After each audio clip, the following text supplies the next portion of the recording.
guys, welcome back to Ancient Amnesia Podcast. This is Josh, and I'm back with another quick clip show. Today, I'm releasing a conversation short with special guest Phil Harris on the topic of biological evolution, extraterrestrial intervention, and Bigfoot. Phil is the owner and content creator of the eternalcircle.net. You can find his work on his popular Facebook group, Ancient Esoteric and Occult Wisdom. We hope you enjoy the show. Stay tuned for more. As it is today is not what we've been experiencing. If you turn in terms of us as a human, we've been fighting all kinds of crazy creatures. Me and Dave do a lot of Ice Age podcasts because it's personally one of my favorite periods. You have these, massive crazy animals, and you think that it's crazy out there to hunt lions, but that was nothing. A lion would have been a treat to these guys. What was it called? Giganticus or something? That one. I mean, it was like brontosauruses. The wolves were the size of lions, and everything was so much bigger. So that believe that kind of environmental stress is what gave us the brain power that we did. And I think there's two models, right? We have this kind of slower evolutionary model, and then we have this intervention type model. And I think that in that intervention type model, we can split it between maybe a cosmic impact, a rerouting of some kind of genetic thing, or we can say other creatures came down and got involved. Where on that spectrum do you find is kind of where you feel more closer to what your research has shown? Well, I'm not going to say that I don't believe in alien intervention or that there's aliens out there. I'm definitely open to the possibility of there being other life forms out there. Now, being sure that they ever came here and did anything, I'm not sold on that idea because, it's very possible for sure. But from what I can tell, it's more along the lines of drastic changes to the Earth based on cataclysmic events and direct responses to even cataclysms in the solar system, like I was saying, a new planet coming in or things striking planets from other orbits coming in and striking something, things like that. When you have, like you were saying, you have slow evolution and adaptation of things that slowly creates new forms and things like that. But right after a cataclysm or right after a major event, that's when you get the rapid shifting going on.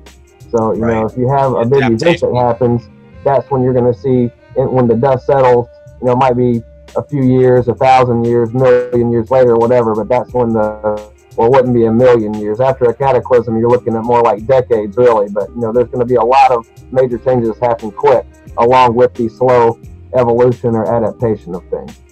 So it could be a blend, right? A blend of all three or two.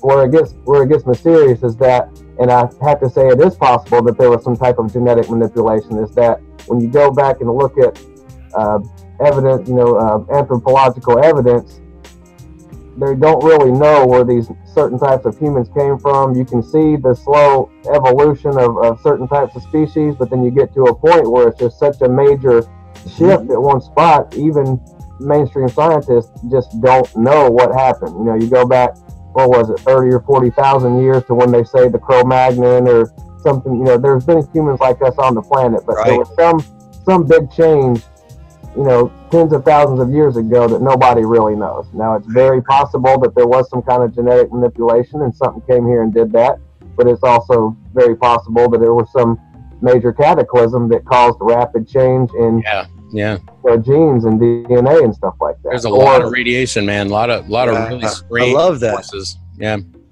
I really like that. It's a very balanced view, Phil, because it really keeps everything very possible.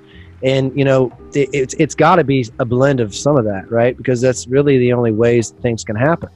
But I think you're right. I think that it's definitely people don't know that cataclysms actually, and we know that because, again, we use the dinosaur model. I mean, dinosaurs turned into chickens when a comet hit. Yeah, I live right next door to the crater, man. Actually changed to a chicken, then all bets are off, right? I mean, if a brontosaurus can be a Floridian lizard, then we really do have to start thinking things. And that's not an alien theory. That's not an intervention genetic theory. That's just reality. That's what we know of in our actual fossil. If you look at other creatures like Sarcosuchus, which is the super croc, you look at a picture of it. I mean, it's exactly like a modern crocodile. It's just what, 5 or 10 times as big. We love him, don't we, Josh? Yeah, we do. We did a show on him. Dinosaurs, man. He was a badass, man.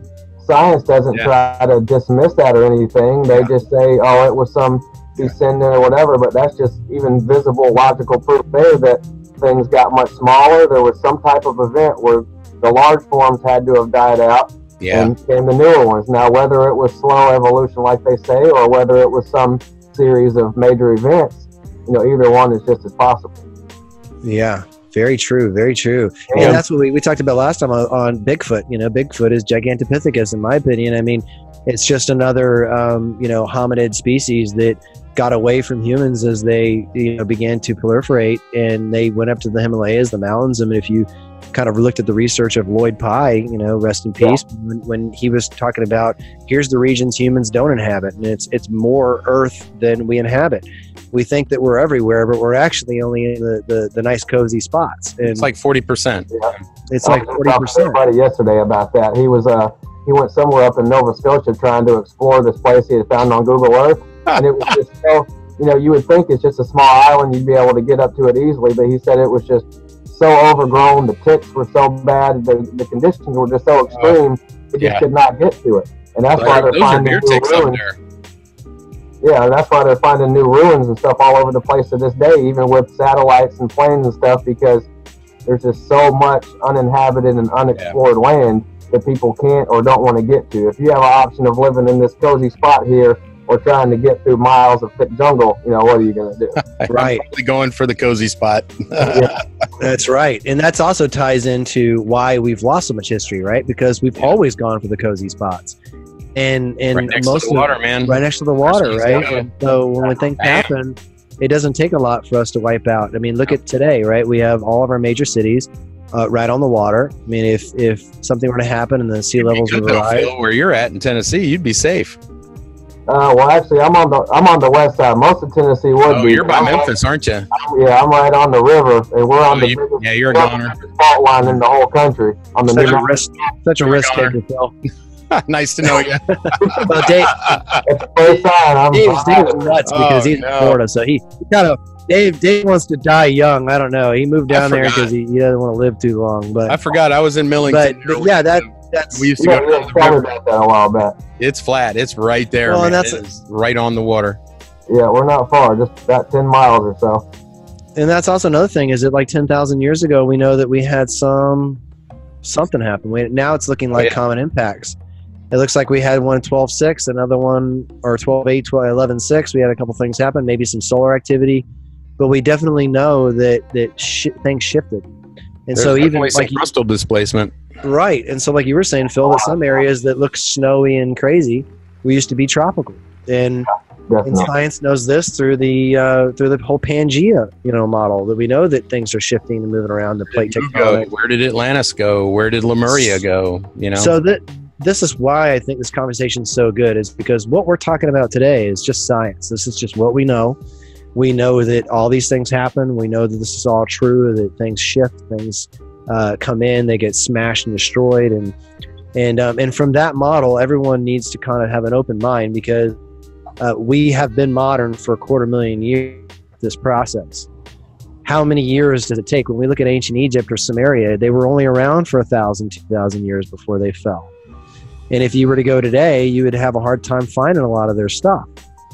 And so that's only 2,000 or 3,000 years. When you're talking about a time of 200,000 years, you could have these things happen so often, and there's so many of them that there's really no way to even probably know the truth of our origins here.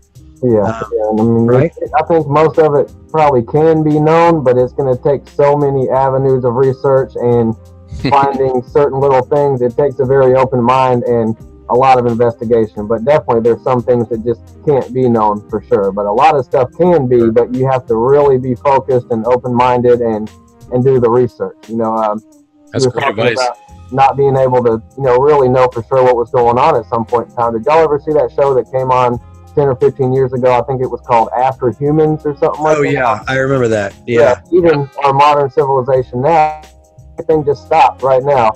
You wouldn't be able to tell within 1,000 years that we were ever even here. And that's including skyscrapers and stuff. All the organic materials would be gone within a couple hundred years. Wood homes. Earthquakes and tornadoes and hurricanes for 1,000 years that would just wipe everything out too. Yeah. And even just degradation and, rusting and things like that. Even the largest buildings would be gone within a couple thousand years. And I think that's why the megaliths are still up, because they were the last thing that survived. All the pummeling, that went on during the period, 11,500, BC or whatever it was, or years ago. Sure. It's like, in that range, you can't date stone, and you can't date the stone based on the dinner plate that was buried next to it either. I dated a stone once, but it was a boring date. We just kind of sat.